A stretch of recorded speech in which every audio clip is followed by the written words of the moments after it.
Hi everyone, welcome back to my channel. તો friends, આજે હું તમારા માટે સરસ મજાના મિક્સ અથાણાની રેસીપી લઈને આવી છું. તો આ વિડીયોને એન્ડ સુધી જરૂરથી જોજો. તો આ અથાણું બનાવવા માટે અહીં મેં સરસ મજાની કાચી કેરી લઈ લીધી છે. અહીં મેં બહુ નાની અને બહુ મોટી એવી માપની જ કેરી લીધેલી છે.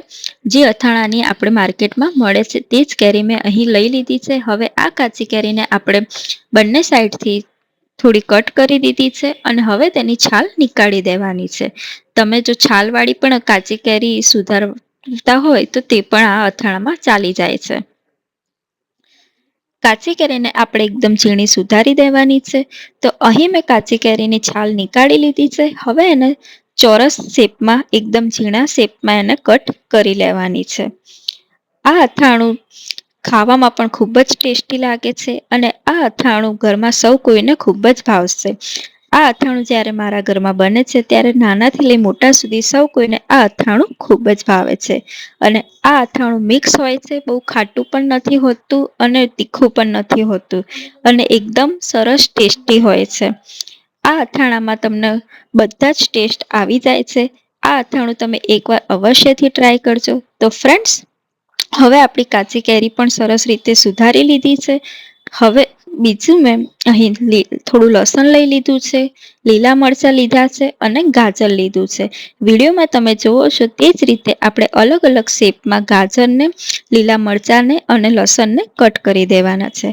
અલગ અલગ શેપ હોય છે એટલે અથાણું દેખાવમાં પણ સરસ લાગે છે અને ખાવામાં પણ ખૂબ જ મજા આવે છે. લીલા મરચાંના મેં ઊભા કટ એટલા માટે કર્યા છે કે મરચાંના નાના પીસ પણ ખાવામાં મજા આવે છે અને મરચાં જ્યારે આવા ઊભા પીસમાં હોય છે ત્યારે તે ખાવામાં ખૂબ જ મજા આવે છે. તો હવે મેં તેમાં થોડી હળદર અને મીઠું ઉમેરી લીધું હતું અને તેને બરાબર મિક્સ કરી લીધું હતું અને ઢાંકીને 10 થી 15 મિનિટ સુધી રાખી દીધું હતું.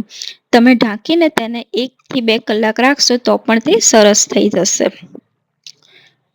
હવે અહીં મેં થોડું સરસોનું તેલ લઈ લીધું છે અને તેલને થોડું જ ગરમ કરવાનું છે, બહુ વધારે ગરમ કરવાનું નથી. અને તેલને ગરમ કરીને આપણે તેને ઠંડુ થવા દેવાનું છે. તો તેલ આપણું ઠંડુ થાય ત્યાં સુધી અહીં આપણે મસાલા જોઈ લઈએ. તો અહીં મેં મસાલામાં આચાર મસાલો લીધો છે, થોડી કલોંજી લીધી છે, વરિયાળી, રાયના કુર્યા અને થોડી મેથી લઈ લીધી છે. હવે આપણે રાયના કુર્યા, વરિયાળી, કલોંજી અને મેથીને અધકચરી ગરમ કરી લેવાની છે અને ત્યાર પછી તેને મિક્સર ગ્રાઇન્ડમાં એકદમ અધકચરી જ ક્રશ કરી દેવાની છે. તો મેં તેને બરાબર ગરમ કરી લીધી હતી. હવે ત્યાર પછી મેં તેને મિક્સર બાઉલમાં લઈ લીધી અને અધકચરી જ ક્રશ કરી છે. વિડીયોમાં તમે જુઓ છો તે જ રીતે આપણે તેને ક્રશ કરી લેવાનું છે. હવે આ મસાલાને આપણે વેજીટેબલ સાથે મિક્સ કરી દેવાના છે અને જે આચાર મસાલો પણ હતો તેને પણ આપણે મિક્સ કરી લેવાના છે. હવે બધા જ મસાલા સાથે આપણે ગાજરને, મરચાંને અને લસણને મિક્સ કરી દેવાના છે અને કાચી કેરીને પણ મિક્સ કરી લેવાની છે. બધો જ મસાલો સરખી રીતે મિક્સ થઈ જાય ત્યાં સુધી આપણે તેને હલાવતા રહેવાનું છે. તો હવે આપણો મસાલો મિક્સ થઈ ગયો છે. તો મેં અહીં સરસોનું તેલ પણ એડ કરી દીધું છે. સરસોનું તેલ મેં થોડું જ એડ કર્યું છે, થોડું તેલ આપણે પાછળથી એડ કરવાનું છે. હવે તેલ સાથે પણ બરાબર તેને મિક્સ કરી લેવાનું છે. 2 થી 3 મિનિટ સુધી આ જ રીતે આપણે તેને હલાવતા રહેવાનું છે, જેથી કરી બધું જ સરસ રીતે મિક્સ થઈ જાય. હવે તેને મેં એક કાચની બાઉલમાં લઈ લીધું છે અને તેમાં ઉપરથી મેં થોડો લીંબુનો રસ નાખ્યો છે, જેથી કરી ખટાશવાળું અથાણું સરસ પણ લાગે છે અને આપણે સ્ટોર કરીને પણ રાખી શકીએ છીએ. હવે મેં તેને બરાબર રીતે મિક્સ કરી લીધું છે અને હવે જે આપણે અલગથી થોડું સરસોનું તેલ રાખ્યું હતું તેને પણ એડ કરી દેવાનું છે.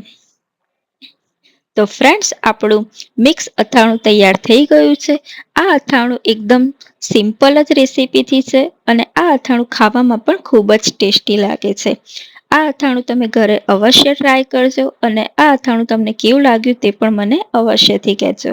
અને હા ફ્રેન્ડ્સ, મેં બીજા પણ અથાણા અને કેરીની ચટણીના વિડીયો અપલોડ કર્યા છે, તેને જોવાનું પણ ના ભૂલતા. Thank you. અને જો વિડીયો પસંદ આવ્યો હોય તો વિડીયોને લાઇક, શેર, કમેન્ટ કરવાનું ના ભૂલતા. Thank you.